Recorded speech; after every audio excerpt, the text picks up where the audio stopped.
fresh from the gym and in a secret garden somewhere in the middle of England. This is episode 38 of Fitness and Thinking, a podcast and newsletter interested in 6 pillars of fitness: the physical, mental, social, spiritual, emotional and financial states of being. And in this episode I want to get into some of the ideas of the third of the big 3. Now, I didn't know about number 3 until maybe last year. So what I discuss is something that I'm processing and something that I would love to get into with you if you have more experience than me, not least as a psychoanalyst or a psychologist or somebody maybe who's had therapy and gone down this route. Do you know who I'm talking about? Sigmund Freud, often regarded as the grandfather of psychoanalysis. If it's not one thing, it's your mother. Carl Jung, one of his students. Shadow work, watch out for what's in the dark, it might be you. And number 3, Alfred Adler, also around at the same time, but not often counted from my experience with a master's in psychology. Now, Adler's come to my attention more and more through the podcasts that I listen to, but also because I have friends who are doing counselling work and have also had therapy that use Adlerian schools of thinking. I'm reading also a book that was given to me. It's a very sweet gift when I mentioned the courage to be disliked. A PT in my new gym was reading this, and this PT is 10 years younger than me and really tuned in to the world as far as I can see it. I'm really impressed by him. I won't tell him too much more than that. You know, we don't want to blow his ego up. But I would really like to get him on the podcast. I think he's got some insights and some takes that would surprise many people. And the fact that he was reading a book that was on my list, we had a conversation about it. And he said that he's just 40 pages in, but he could see why people were so keen on it. I'm 150 pages in, I've got another 100 to go. And I know that I've still got insights to glean from it. I also have takes that might not align with the conclusion, but it's interesting. So, Ichiro, Kishimi and Fumitake, Koga depict a conversation between a philosopher and a youth. Now, this speaker format is in the Platonic Socratic tradition of didactic teaching. What do you mean by that, Jack? Well, it's the idea that Socrates didn't write down his own musings or his conversations, but Plato, his student, did. And from there, Socrates was known for not necessarily giving answers, but giving structures and frameworks and helping people to find their own conclusions along a path. This is what happens in The Courage to be Disliked, as the philosopher tries to guide the youth towards the Adlerian school of thinking. The philosopher is well versed in it.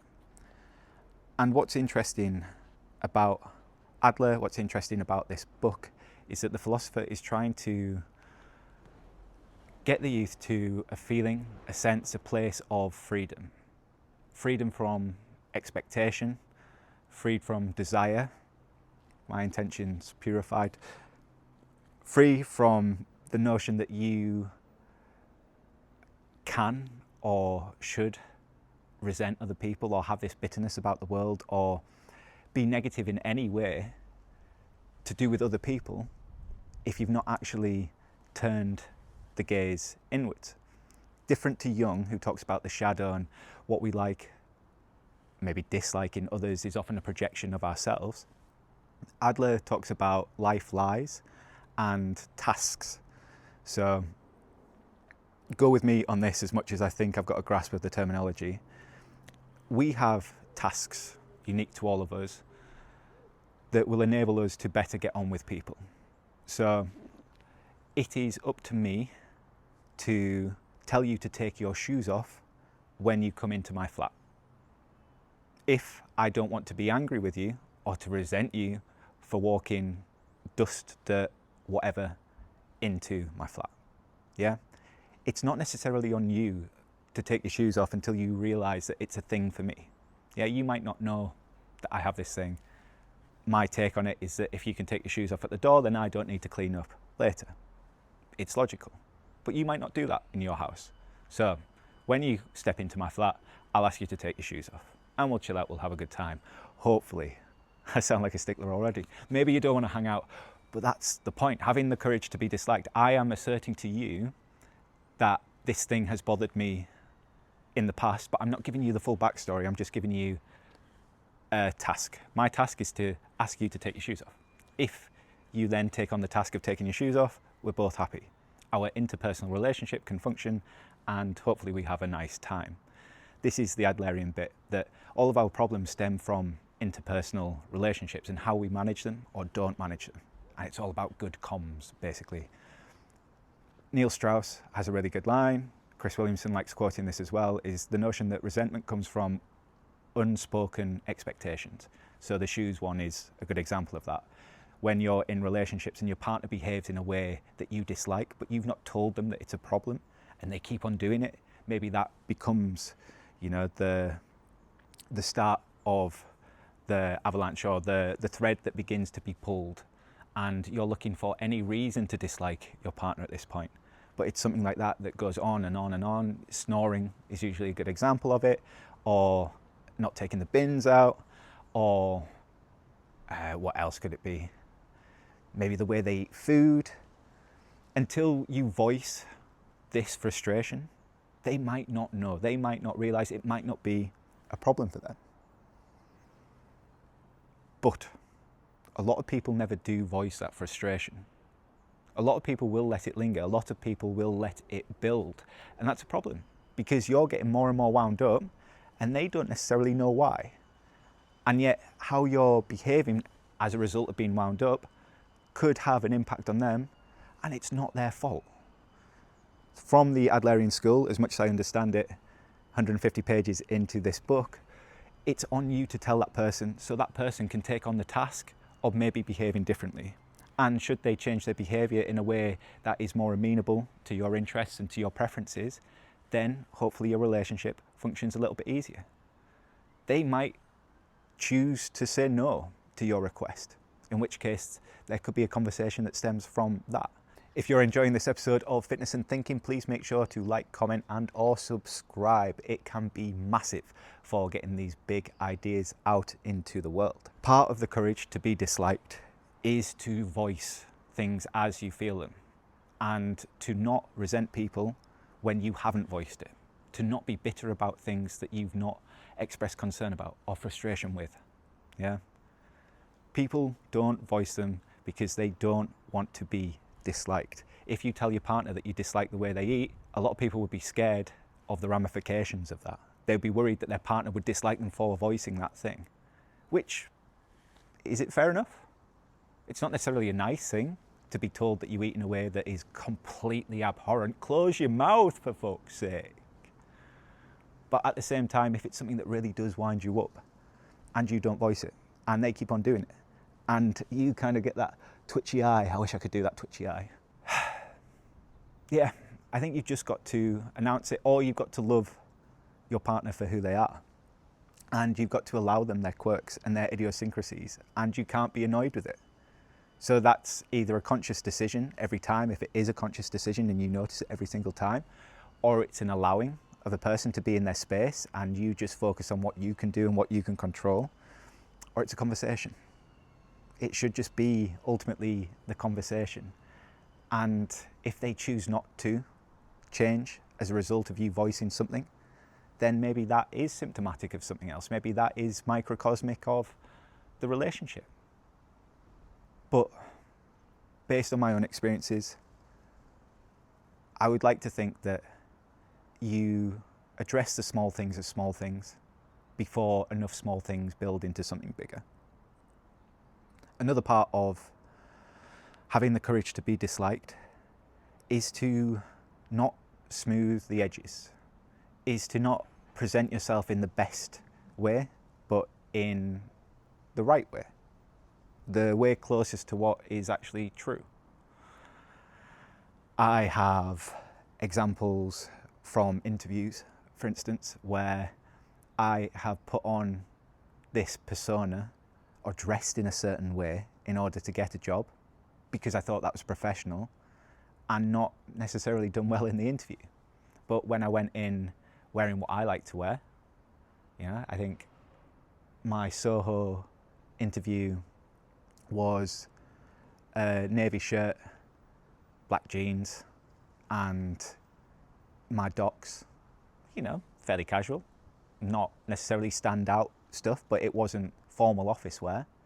That interview went swimmingly, and I spoke about theatre and performing poetry, and the job was kind of secondary to really getting on with the interviewer. Job in Sydney. My girlfriend at the time said that I looked like a country boy trying to get a city job, which was completely valid. And I'm glad she said that, but the clothes that I had outside of that weren't necessarily much better. My dad had given me blue trousers and a blue shirt, and I would never wear that combination. And the shoes weren't right, and it was, you know, my dad's sizing. I looked like a bumpkin. And that's no disrespect to bumpkins, but it's not me. And when I was in the interview wearing half a bumpkin's outfit, yeah, I didn't give the best account of myself. I was second guessing the interview, but then also taking on my dad's kind of guidance for a space that he's not in, you know, that I'm in. I should have trusted what I would wear. It took me having that experience that didn't quite go well to know it. And the second experience, I applied to the sister company in England rather than Australia. It was much better. So I learned from my mistakes. I learned from experience. That's fine. And maybe there's not enough power behind the anecdote for me to say that you should wear whatever you want to an interview. But typically, if you wear something that you would normally wear, that you feel comfortable in, and you don't try to present in a way that is incongruous with your identity, then maybe you'll come across a little bit better. And I think having, in this sense, the courage to wear what I thought was smart, but I would wear, rather than shirt, tie, jacket, brown leather shoes, or whatever it was the first go round, meant that I was more comfortable, meant that I came across better. Yeah. There's a story in the newsletter that I'll go into. Again, having the courage. When I was 13 or 14, maybe 14, I got a brand new flip phone, a Samsung E720. It had the play button and the skip back, skip forward on the front cover, so you could control your music without opening the phone, and it gave you a little LCD, not sound system, description of the track you were listening to that would scroll across the screen because you couldn't fit it all in. You could also take selfies with it, which is quite cool because it was flipped. It only had one camera, but with it closed, you could have like a super pixelated potato quality selfie. And this was before, you know, cameras were really, really good on phones, but they were really an exciting bit of technology. Showing my age here. Anyway, I get this phone, I'm excited to use it, and I'm sat in the loo. And I flick the phone open. I don't have internet or anything like that. We didn't in those days. I open the camera and I'm like, oh, this is really good quality. And I flick from photo to video and my willy is in the lens. Yep, I'm sat in the loo, willy's in the lens. I don't think much of it, to be honest. I see it on the screen, stop the recording, because I didn't mean to set the recording off, but it was just like, ah, that's what that looks like. Cool. Close the phone, cracked on with my evening. Next day at school, the lads want to see the new phone. Fair enough. I'm excited that they're excited. The thing that lads do, go straight to the photos. And there's only one on there. And it's not a photo, but it's a video of a willy, of a penis. And it's just doing penis things. And nobody has any issues with the penis. None. Other than the fact that it's on my phone. It's like, what? Why is this on here, Jack? Now this is before dick pics are even a thing, as far as I'm aware. You know, maybe they were widespread even back then, solicited or otherwise. And I lied. I didn't have the heart to tell the lads that that was my Willie. I was embarrassed. But what was I embarrassed about? Nobody was calling it small. Nobody said that it looked weird. That was the first time maybe that I'd been exposed to the other boys like that. But I lied anyway. I said it was a second-hand phone. What? That's bizarre. So I've got a second-hand phone with somebody else's junk on it. That doesn't make any sense. I think it came up a week later and somebody was like, yeah, Jack's got another man's Willie on his phone. The thing was, it was mine. So now it's just weird that I've got somebody else's Willie on my phone based on how you are as 13, 14-year-olds at school, you know? I said that because I was scared of how I would be perceived. And there wasn't any reason to be. Like, I protected myself from nothing and actually made it worse through telling whatever colour of lie you want to call that. It's so stupid. You know, like, I could have solved all sorts of insecurities that I had as a teenager of not being big enough or not having whatever penis needed to satisfy a person by just going, yeah, that's mine. And the other lads would have been like, fair. Maybe a bit weird that it's the only photo or video that you got on your phone, but all right, crack on, Jack. Yeah. Had I had the courage, maybe life would have been a little bit easier in that moment and from that point on regarding generic male insecurity. Wood pigeon there. I'm just going to check the camera. I'm really enjoying being outside. I hope this is all right. It's not too distracting. The light coming through the trees might dapple really nicely soon as well. All right, we're still rolling, 17 minutes. I am hoping by kind of accepting these moments and talking to you about them openly, that you can find moments in your life where maybe you haven't had the courage to be disliked, you haven't had the courage to tell the truth, and you might have done it for any number of reasons because you thought you were protecting your identity, your sense of self, or the reputation of either yourself or somebody else. You were trying to be professional, it wasn't the right time. Look, I'm not in your head to know what these moments are. But at the same time, did you need to not give the truth? Did you need to bend it? Did you need to prevaricate and fabricate in the ways that you did? What happened as a result of you doing it? Were you seen for being you?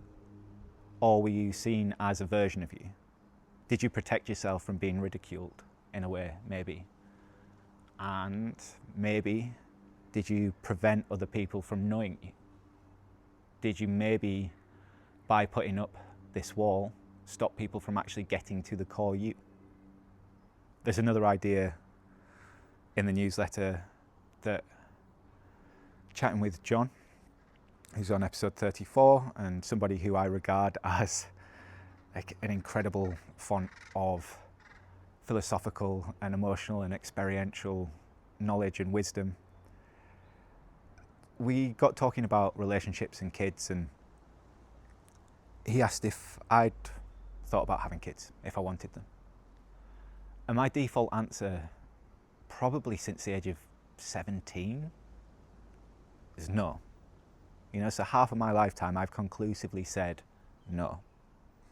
And part of that reason is because I really struggled as a kid with believing sometimes that I was loved, and often feeling that I wasn't enough. And I think part of that comes from moving between two homes. It was the right thing for my parents to split up. And as a result of them splitting up, a wonderful woman came into my life. And I feel very lucky to have 3 parents.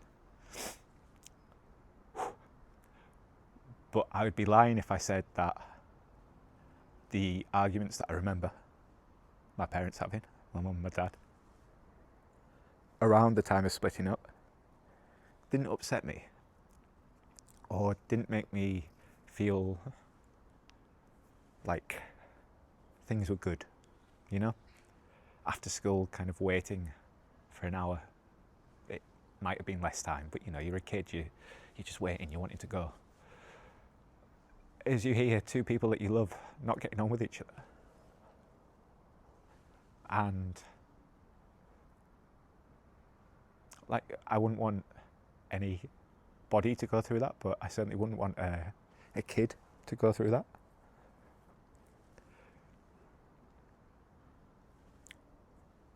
And look, the arguments that I've been in as an adult, I'm sorry that the other person has gone through, you know, my insecurity or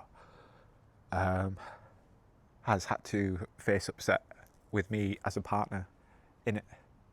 And obviously I've been frustrated at things and upset at things and let down and all of that. Like, arguments are horrible. And this is the Adlerian bit, is that our problems often come from interpersonal relationships. I think it's why I'm invested in it. There's an amount of snot in my moustache, isn't there? Can you tell me if there's a bogey in my nose?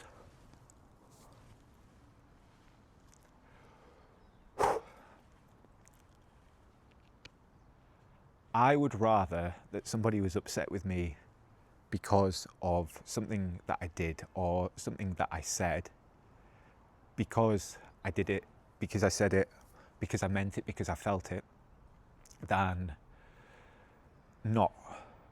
Equally, I would want somebody to like me or love me for that as well, if that makes sense. Because I said or did the thing and I meant it. I think when we have these personas and people dislike us or they don't take a liking to us, it's easy because we can go, yeah, well, they don't really know the real me. You know, I put on a front, so no wonder they didn't take any interest. But when there's no front and people dislike you, like, that kind of hits, doesn't it? Like, why don't they like me for being me? Again, it's the courage to be disliked. It's the courage to know that you're not going to be everyone's cup of tea. It's the courage to know that there will be people who will really get you if you are really you. And when I was chatting to John, I said, look, maybe if I put my Adlerian hat on, the reason why I don't want a kid is because actually I'm scared that if I have a kid, as much as I might have described fears of resenting the child, maybe because they didn't have like a capacity or a capability or, you know, genetically or whatever, there was a complication and they came from me, so I was responsible for that and I resented that complication or that difficulty or whatever. Like, how unfair would that be on the kid? Spoken with a couple of my mates on this and they said, look, Jack, if you have a kid, you're gonna love the kid for who they are, all of it. Okay, cool, so what's the other side of that? What if the kid dislikes me? What if the kid hates me for trying, you know, for being knackered, for not being able to pick them up from school, or for not making the right food, or for only making the same meal for a week, not buying the right toys, not taking them to the right places, and all you're doing is trying? Like, that'd be rubbish, wouldn't it? And obviously with that lens, I look back at my parents and you realise that they were doing the best they could with what they had. I think this is sometimes why I struggle with therapy bits and maybe the Freudian aspect of it. If it's not one thing, it's your mother. Because it doesn't necessarily allow for people to make mistakes, for people to not know, but still try. Yeah. Bloody hell, chap lips, snotty nose. I didn't expect this. going into this. But yeah, it's amazing how a question can spark so much kind of thought and feeling. And hopefully I conveyed that to John at the time. And he gave me space too, which I really appreciated. It's not necessarily nice to say those things. It's not necessarily nice to feel those things. But it's my experience. I think the fact that I'm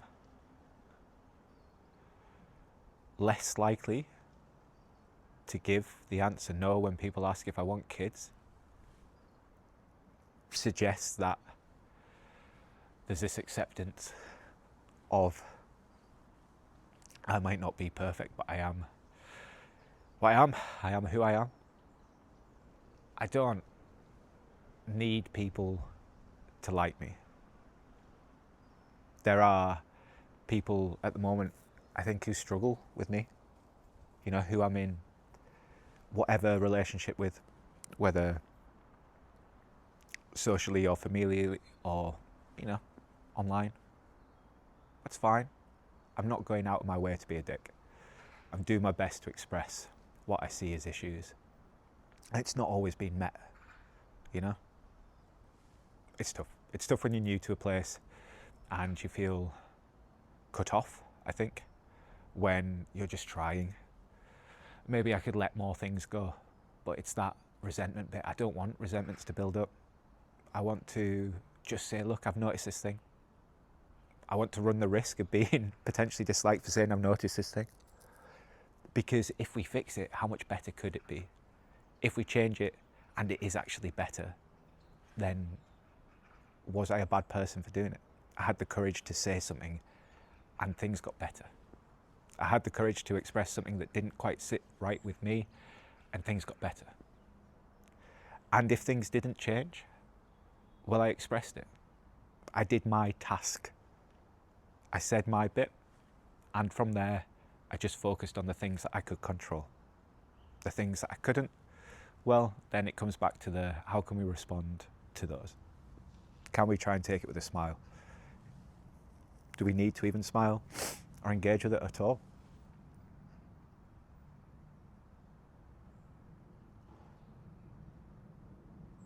So much snot in this one. If you're watching it, I hope you can hang with that. If you're listening, hopefully I'm not sniffed too much. All right, let's bring it home with a little bit of sun dapple coming through. This is a one shot, believe it or not. I think we're on for 30 minutes. Obviously I'll chop it just a little bit so there aren't too many sniffs or sneezes or snotty noses for you. I feel really lucky to be doing this. Like, what a treat to sit down with people most weeks, to chat ideas that, you know, maybe even this time last year I wasn't going anywhere near because I hadn't been exposed to them. And yet just by chance encounters in the cafe, in the gym, I'm reading a book that has set off thoughts to talk to you. I want to keep this going. I want to grow it. And I think my task is to keep on going. If you'll indulge me in your task though, to tell me what it is that works and what doesn't, what formats you like. Did you like the fairy lights? Did you like the sofa in Sheffield? Do you have a preference for one? Do you know places that I could record, maybe do it better? Would you like a walk and talk format like the Stompcast, which was an inspiration early on as I was putting things together? Yeah, I want to know who we should have on. I want to know what you want to discuss. If I keep on showing up and you keep on showing up, let's work together. Let's grow this thing together. And if you want to work with a coach, you know, aside from the podcast, if you want to work with somebody who actually gets what it's like to have all of these thoughts and feelings that might not be palatable sometimes, that might be unconventional, that might be uncomfortable, but ultimately are just trying to get at something, trying to get at this sense of meaning and purpose, well, I'm in Nottingham. I'm here to work. I'm in a gym that I really like, surrounded by PTs who inspire me. You know? It's my task to put myself in these challenging positions and in these challenging conversations and learn how to navigate them. I'm not out here to be anything other than, hopefully, myself. Somebody who is here to help, who thrives seeing other people feel better about themselves. So if you're a bit of that, and you're in Nottingham, and you can get to West Bridgeford, let's have a chat, let's hang out. And if that's too local for you, then catch me online. I would like to do this in person though. Hang out over a coffee and chat. Books like these, 4,000 Weeks, Oliver Burkeman, The Courage to be Disliked, Ichiro, Kishimi and Fumitake Koga, and all the rest, and everything that you suggest. And before it gets too soppy or too long, we'll leave it there. Here's a class. I'm Jack Mann. This is episode 38 of Fitness and Thinking. There's so much more to this than six packs. You know this, I know this. Can we help other people to know this too? It's up to you. Make sure to like, comment and or subscribe. Leave those 5-star reviews wherever you get your podcasts, and I'll see you in the next one.